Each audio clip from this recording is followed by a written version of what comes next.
आप सभी को नमस्कार। आज की इस वीडियो में हम बात कर रहे हैं संस्कृत के महान कवि माघ के विषय में। माघ के परिचय की यदि हम बात करें तो भारत में सुदूर प्राचीन काल से संस्कृत समाज माघ कवि का प्रशंसक रहा है। महाकवि का यश उनकी एकमात्र प्राप्त जो उनकी कृति है शिशुपाल वध, उसके ऊपर ही आश्रित है। और ये इस प्रकार की कृति है कि कवि ने अपना सर्वस्व इस कृति में अर्पित कर दिया है। इसी कारण से कवि और काव्य का तादात्म्य हो गया है और इस काव्य को कवि के नाम पर ही प्राय माघ काव्य भी कहा जाता है। शिशुपाल वध के रचयिता माघ के विषय में डॉक्टर याकोबी का मत है कि जिस प्रकार भारवी ने अपनी प्रतिभा की प्रखरता सूचित करने के लिए भारवी सूर्य का तेज नाम रखा, उसी भांति शिशुपाल वध के अज्ञातनामा रचयिता ने अपनी कविता से भारवी को ध्वस्त करने के लिए माघ का नाम धारण किया, क्योंकि माघ के मास में सूर्य की जो किरणें हैं वो ठंडी पड़ जाती हैं। किंतु यह कल्पना निराधार मानी जाती है, क्योंकि शिशुपाल वध के कर्ता का नाम ही माघ है, उपाधि नहीं है। माघ ने शिशुपाल वध के अंत में 5 श्लोकों में अपना वंश वर्णन किया है। इससे प्रतीत होता है कि इनके पितामह का नाम सुप्रभदेव था, जो वर्मलात नाम के किसी राजा के मंत्री थे, और इनके पिता का नाम दत्तक था, जिनकी उदारता से मुग्ध होकर के लोगों ने उन्हें सर्वाश्रय की उपाधि दी थी। माघ को पैतृक निधि के रूप में समृद्धि के साथ में उदारता मिली थी।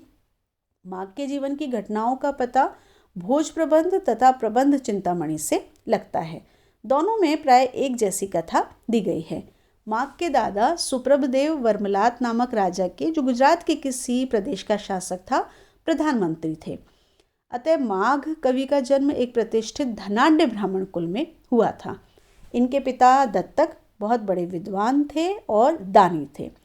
गरीबों की सहायता करने में उन्होंने अपने धन का अधिकांश भाग लगा दिया था। अब माघ के जन्म की बात करें तो माघ का जन्म भीनमाल में हुआ था, और यह गुजरात का प्रधान नगर था, और इस समय यह राजस्थान में है। बहुत दिनों तक यह राजधानी और विद्या का प्रमुख केंद्र रहा था। प्रसिद्ध ज्योतिष ब्रह्मगुप्त ने 625 ईस्वी के आसपास अपने ब्रह्मगुप्त सिद्धांत को यहीं पर बनाया। पिता की जो दानशीलता थी उसका प्रभाव पुत्र पर भी पड़ता है, तो वही माघ के विषय में भी हुआ। माघ भी अपने पिता के समान बहुत ही दानी हुए। राजा भोज से इनकी मित्रता थी, किंतु धीरे धीरे जब वो बहुत अधिक दान देने लगे तो वो निर्धन हो गए। यह जो धारा का प्रसिद्ध राजा भोज है वो नहीं है, ऐसा माना जाता है। इतिहास इसे उस राजा को नहीं मानता है। अतः कुछ लोग भोज प्रबंध की कथा पर भी विश्वास नहीं करते, किंतु इतिहास में कम से कम 2 भोज अवश्य थे। एक तो प्रसिद्ध धारा नरेश भोज, जो 1010 ईस्वी से 1050 ईस्वी के मध्य थे, और दूसरे कोई 7वीं सदी के उत्तरार्ध में हुए, इस तरह माना जाता है। और संभवतः इसी दूसरे राजा के समय में माघ हुए थे, ये माना गया है। माघ के स्थिति काल के संबंध में विद्वानों में यद्यपि मतभेद है, इसलिए इनका जो समय है वो 7वीं शताब्दी के मध्य में माना जाता रहा है। राजस्थान के वसंतपुर नामक स्थान में राजा वर्मलात का एक शिलालेख प्राप्त होता है, जिसका समय 625 ईस्वी है। यह समय माघ के पितामह का है। यदि इसमें हम 625 में यदि हम 50 जोड़ देते हैं तो माघ का जो समय है वो 675 ईस्वी के निकट माना जा सकता है।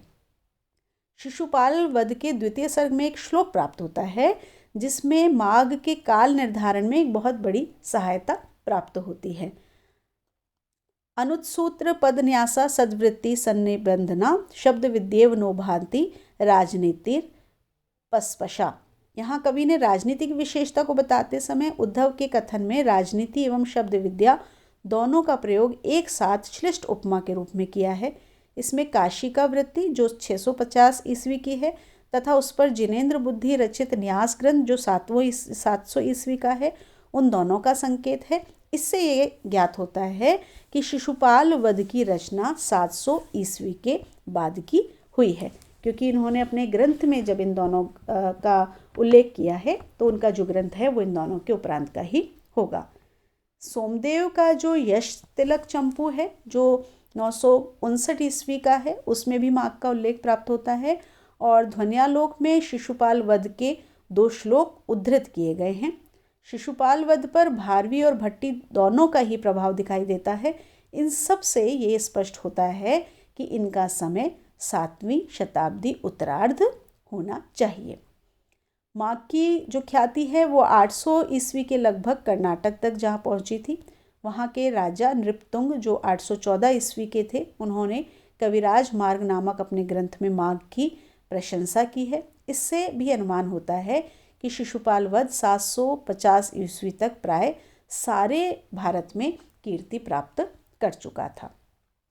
इनकी कृति के विषय में यदि हम बात करते हैं तो हम जैसा कि प्रारंभ में चर्चा कर चुके हैं कि इनका ग्रंथ शिशुपाल वध है और इसमें उन्होंने श्री कृष्ण द्वारा शिशुपाल के वध की कथा का वर्णन किया है। यह ग्रंथ 20 सर्गों में लिखा गया है और इस महाकाव्य की जो कथा वस्तु है उसका आधार महाभारत है और उसे अपनी प्रतिभा से उन्होंने एक विशद रूप प्रदान किया है। माघ का जो व्यक्तित्व, जो कृतित्व है, उसके लिए हम देखें कि ये एक पंडित व्यक्ति थे। इनका आविर्भाव संस्कृत महाकाव्य की उस परंपरा में हुआ था जिसमें शास्त्र, काव्य और अलंकृत काव्य की रचना हुई थी। इस युग में पांडित्य रहित कवित्व को कम महत्व प्राप्त होता था, इसलिए माघ ने स्थान स्थान पर अपने अपूर्व पांडित्य का परिचय दिया। क्योंकि जिस समय जिस तरह की रचना को सम्मान प्राप्त होता है, रचनाकार उसी काल के अनुसार अपनी रचना करता है, तो उनके जो रचना है उसमें भी पांडित्य दिखाई देता है। ये बहुत बड़े वैयाकरण थे, दार्शनिक थे, राजनीति शास्त्र के विशारद थे और नीति शास्त्री भी थे। शिशुपाल वध के द्वितीय सर्ग में उद्धव, श्री कृष्ण और बलराम के संवाद को यदि हम देखें तो हमें ज्ञात होगा कि उन्होंने उन संवादों के माध्यम से अनेक राजनीतिक गुत्थियों को सुलझाया है और राजशास्त्र के सिद्धांतों को भी प्रतिपादित किया है। राजनीति शास्त्रानुसार राजा के 12 भेदों का वर्णन, 7 राज्यांगों तथा शत्रु पक्ष के 18 तीर्थों का वर्णन इनके प्रगाढ़ अनुशीलन का प्रमाण दिखाई देता है। उन्होंने बहुत ही सुंदर तरीके से सम्राट के गुणों का वर्णन किया है। उन्होंने कहा, बुद्धिशास्त्रः प्रकृत्यंगो घन संगृति कंचुकः चारेक्षणो दूतमुखः पुरुषः कोऽपि पार्थिवः। अर्थात बुद्धि जिसका शास्त्र है, स्वामी अमात्य आदि प्रकृतियां हैं, प्रकृतियां ही जिसके अंग हैं, मंत्री ही जिसका दुर्भेद्य कवच है, गुप्तचर ही जिसके नेत्र हैं और दूत ही जिसका मुख है, ऐसा पृथ्वी प्रति विरला ही देखने को मिलता है। माघ का जो पांडित्य है वो इतना अधिक है कि वेद, वेदांत, सांख्य, बौद्ध आदि जो दर्शन हैं, इन सब के वो प्रकांड पंडित दिखाई देते हैं। इन्होंने प्रातःकाल का अग्निहोत्र का वर्णन, हवन का जो कर्म है उसमें जो ऋचाएँ हैं उनका उल्लेख किया है। वैदिक स्वरों का ज्ञान इनके काव्य में दिखाई देता है। इस तरह से वैदिक साहित्य विषयक जो भी ज्ञान है वो इनके काव्य में दिखाई देता है। और इन्होंने स्वरभेद के कारण उपस्थित होने वाला जो अर्थभेद है उसका विवरण भी दिया है। तो इनकी जो विशेषता है वो इनके काव्य में दिखाई देती है। इन्होंने राजनीति और बौद्ध धर्म के मूल जो सिद्धांत हैं उनका भी विवेचन किया है। इसके साथ ही इन्होंने नाट्य शास्त्र, व्याकरण, संगीत शास्त्र, अलंकार शास्त्र, काम शास्त्र और अश्वविद्या का भी इन्होंने परिचय यत्र तत्र दिया है। महाकवि माघ अलंकृत शैली के कवि हैं और इनका प्रत्येक वर्णन, प्रत्येक भाव अलंकृत भाषा में ही व्यक्त होता है। इनका काव्य कठिनता के लिए प्रसिद्ध है और कहीं कहीं इन्होंने चित्रालंकार का प्रयोग करके ऐसा लगता है कि जानबूझ करके उसको और अधिक कठिन बना दिया है। और माघ का जो कथा वस्तु है उसको महाकाव्य के अनुसार उपयुक्त नहीं माना जाता है। इन्होंने विविध प्रकार के वर्णन करके इस छोटी सी कथा को महाकाव्य का रूप दिया है।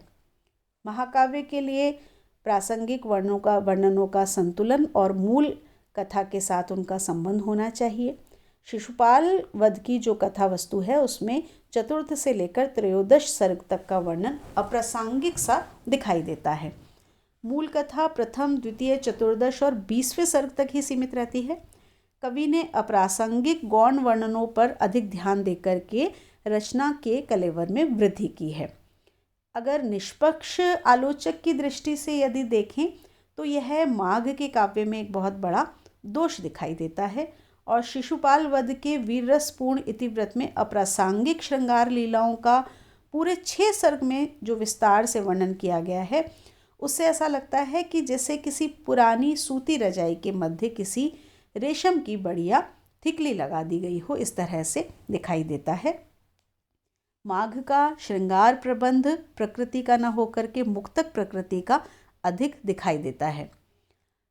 शिशुपाल वध का जो अंगी रस है वो वीर है और अन्य रस विशेषतः श्रृंगार अंग के रस हैं। माघ मूलतः श्रृंगार रस के कवि हैं और इनका मन वीर रस की अपेक्षा श्रृंगार रस के वर्णन में अधिक दिखाई देता है। प्रकृति चित्रण इनका स्वाभाविक नहीं दिखाई देता, उसमें कृत्रिमता दिखाई देती है और अलंकारों का इतना अधिक प्रयोग है कि वो बोझिल हो जाता है। प्रकृति वर्णन को तो इन्होंने यमक अलंकार के वर्णन से बहुत अधिक भर दिया है और इससे प्रकृति का जो स्वाभाविक सौंदर्य होता है वो समाप्त सा हो गया है। इसी तरह से जो सूर्यास्त का वर्णन है और जो प्रभात का वर्णन है उसमें भी इन्होंने बहुत अधिक दुरूहता, बहुत अधिक अलंकार उसमें डाल दिए हैं जिससे उसका सौंदर्य नष्ट सा होता हुआ दिखाई देता है। यद्यपि कहीं कहीं इन्होंने जो प्रकृति का वर्णन किया है, जैसे द्वादश जो सर्ग है उसमें ग्रामीणों का वर्णन, खेतों का, गायों का जो वर्णन किया है वो एक स्वाभाविक वर्णन दिखाई देता है, किंतु इनके काव्य में श्रृंगारिकता और पांडित्य ही हमें अधिक रूप में दिखाई देता है। तो इनका जो वर्णन सौंदर्य है और जो चमत्कार है वो चरम पर हमें दिखाई पड़ता है। इसी कारण से इनके लिए कहा गया है, जो विद्वानों के लिए उक्ति कही गई, उपमा कालिदासस्य भारवे अर्थ गौरवम दंडिनः पद लालित्यम माघे संति त्रयो गुणः। तो माघ के लिए कहा कि माघे संति त्रयो गुणा। उपमा कालिदास से कि कालिदास की उपमा, कालिदास के काव्य में उपमा सबसे सुंदर है, भारवी के काव्य में अर्थ का गौरव है, दंडी के काव्य में पद का लालित्य है और माघ में ये तीनों गुण प्राप्त होते हैं। अन्य कवियों की अपेक्षा माघ की जो शब्द राशि है वो बहुत अधिक है। वे अपने भावों को प्रकट करने में बहुत दक्ष हैं। उसके लिए उन्हें चाहे कैसे भी शब्दों का प्रयोग करना हो, चाहे वो शब्द ज्ञात हों चाहे वो अज्ञात हों, लेकिन वो शब्दों का प्रयोग करते हैं और इसीलिए उनके लिए कहा गया नव सर्ग गते माघे नव शब्दों न विद्यते। अर्थात शिशुपाल वध के 9 सर्गों में ही संस्कृत कोश के सभी शब्द आ जाते हैं। व्यंजना की जो ये लोकोक्ति है इसका तात्पर्य ये है कि माघ की रचना में ऐसे शब्दों की संख्या बहुत अधिक है जो प्रयुक्त नहीं हुए हैं, जिनका प्रयोग नहीं किया गया है और साधारण पाठक उनको नहीं जानते हैं। तो इस तरह से जो माघ का जो काव्य है वो हमें कृत्रिमता से और क्लिष्टता से युक्त दिखाई देता है, लेकिन फिर भी जो माघ हैं उनका नाम साहित्यकारों में, संस्कृत साहित्यकारों में एक अपना स्थान रखता है और ये एक ऐसा नाम नहीं है जिसे भुलाया जा सके, क्योंकि विद्वत्ता या पांडित्य भी वही दिखा सकता है जिसमें उसकी योग्यता हो। उन्होंने समय के अनुसार विद्वत्ता दिखाने का प्रयास किया, लेकिन उस योग्यता को वो धारण करते थे, इसीलिए उन्होंने इसका प्रयोग किया। माघ के शिशुपाल वध को पढ़कर के बहुत से कवियों को अपनी तुच्छता प्रतीत होती है, ऐसा भी कहा गया है। और ये भी कहा गया है धन्यो माघ कवि वयम तु कृतिनः तत्सूक्ति सेवनात्